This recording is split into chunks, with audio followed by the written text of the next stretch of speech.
Hello horror addicts, कैसे हैं आप सब। आज मैं फिर से हाजिर हूँ एक नई कहानी के साथ। एंजॉय। रात के 11:30 बज चुके थे।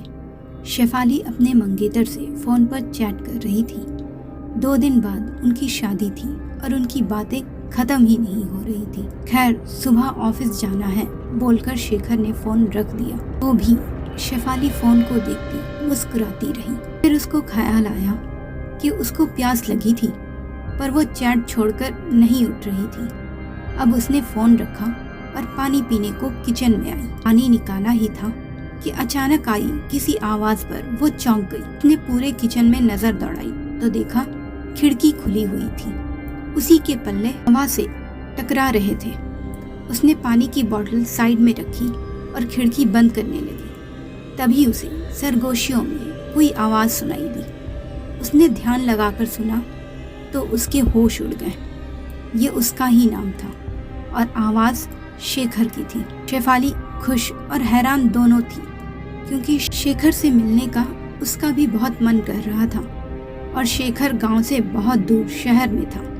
पर शेखर को सरप्राइजेस देना भी बहुत पसंद था। क्या पता सच में आ गया हो।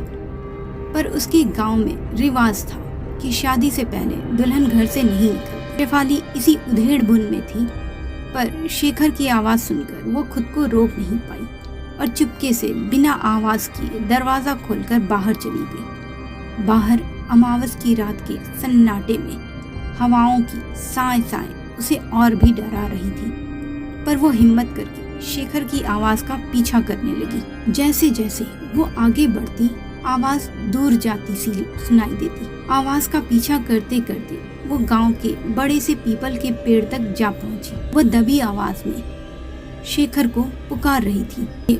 उसे पेड़ पर से कुछ लटकता हुआ सा लगा। उसका दिल जोरों से धड़कने लगा। उसने डरते डरते नजरें ऊपर उठाई तो उसका कलेजा मुंह को आ गया।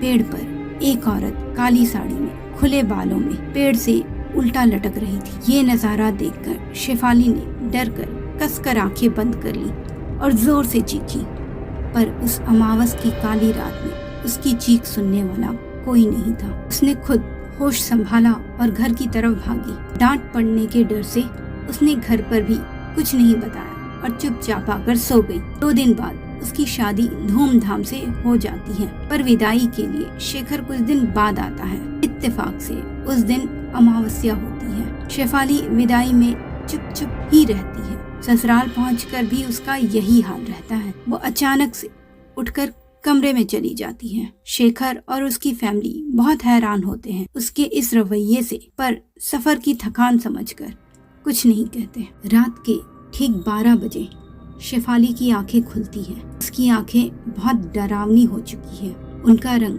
पूरा कोलतार जैसा काला हो गया होता है। वो उठकर बैठती है। कमरे का दरवाजा अपने आप खुल जाता है और वो चुपचाप निकल जाती है घर से। दुल्हन बनी शेफाली बेसुध चली जा रही थी।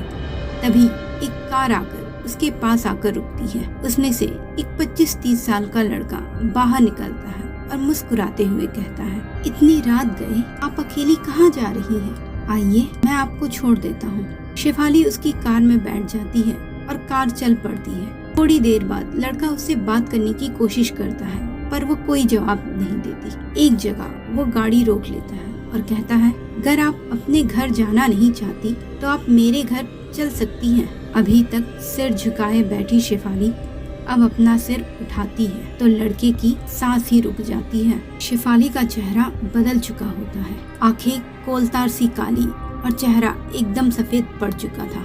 वो अपने चुड़ैल वाले रूप में आ चुकी थी और एक पल भी जाया किए बिना अपने दांत लड़के के गर्दन पर गाड़कर उसका खून पीने लगती है। थोड़ी देर बाद लड़के के बेजान शरीर को कार में छोड़कर खून से लथपथ चेहरा लिए वो घर वापस आकर मुंह धोकर सो जाती है और अगले दिन एकदम नॉर्मल हो जाती है। ये सिलसिला अब ऐसे ही चल रहा था। अमावस की रात को चुड़ैल शेफाली पर सवार हो जाती और बाकी दिन बिल्कुल नॉर्मल रहती। पर एक अमावस की रात को शेफाली वैसे ही खून से भरा चेहरा लिए घर में दाखिल होती है और उसकी सांस इत्तेफाक से उसी वक्त पानी पीने को उठती है। शेफाली का भयानक चेहरा देखकर उनका कलेजा मुंह को आ जाता है, पर वो मुंह पर हाथ दिए फ्रिज के बगल में ही छुप जाती है। अगली सुबह शेफाली को एकदम नॉर्मल देखकर उनकी हालत और खराब हो जाती है। वो किसी को भी बिना कुछ बताए शेखर को साथ लेकर गुरुजी के पास जाकर उनको सब कुछ बताती है। और शेखर का चेहरा ये सब सुनकर फक पड़ जाता है। गुरुजी उनके साथ उनके घर आते हैं। शेफाली एकदम नॉर्मल होती है, उनको प्रणाम करती है। गुरुजी उसके सिर पर हाथ रखकर ध्यान लगाते हैं। कुछ पल बाद जब वो आंखें खोलते हैं, उनके माथे पर परेशानी की लकीरें उभर आती है। वो गंभीर स्वर में कहते हैं, शेफाली पर किसी चुड़ैल का साया है जो हर अमावस्या की रात को इसके जरिए अपने खून की प्यास बुझाती है। गुरुजी 2 सुरक्षा चक्र बनाते हैं, एक में खुद बैठते हैं और दूसरे में शेफाली को बिठाते हैं। फिर पूजा शुरू हो जाती है। गुरुजी हाथ में सिंदूर भरकर मंत्र पढ़कर शेफाली पर डाल रहे थे। थोड़ी ही देर में शेफाली का बदन अकड़ने लगता है, फिर वो तड़पने लगती है, पर गुरुजी मंत्र जाप बंद नहीं करते। धीरे धीरे शेफाली चुड़ैल के रूप में बदल जाती है। उसकी हालत देख घर वाले डर से कांपने लगते हैं। गुरुजी उससे सवाल करते हैं, कौन है तू और क्यों शेफाली के शरीर पर कब्जा किया हुआ है? पहले तो चुड़ैल गुर्राती है, फिर गुरुजी के मंत्रों के प्रभाव से जवाब देने लगती है, मैं इसके गांव के पीपल के पेड़ पर रहती थी। शादी से पहले अमावस्या की रात को ये मेरे जाल में फंस गई थी।